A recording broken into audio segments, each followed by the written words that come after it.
How to convert currency in calculator app on iPhone iOS 18. So if you want to convert from one currency to the other on your iPhone without using a third-party application, you cannot use the calculator app on your iPhone. So if none of this, you found this helpful and informative, please don't forget to like and then subscribe.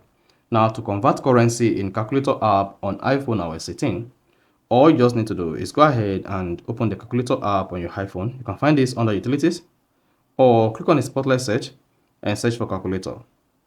Now, once you open the calculator app, this is what you're going to have. For you to be able to convert or change currency on the calculator app, all you just need to do is go ahead and click on the calculator icon at the bottom left.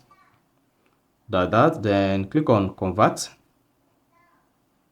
Now, once done on convert, then you should have this menu highlighted to the calculator screen. This is where you can choose where you want to convert from. So just click on this or click on the second option to pop the currency or the data page.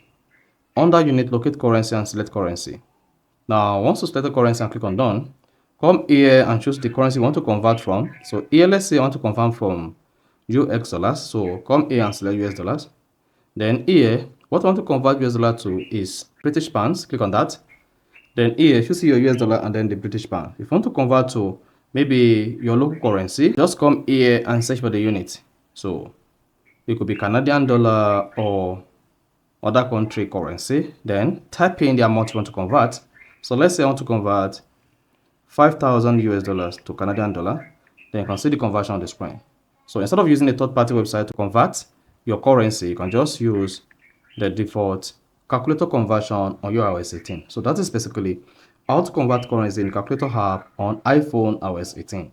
So if you find this offer informative, please don't forget to like and then subscribe.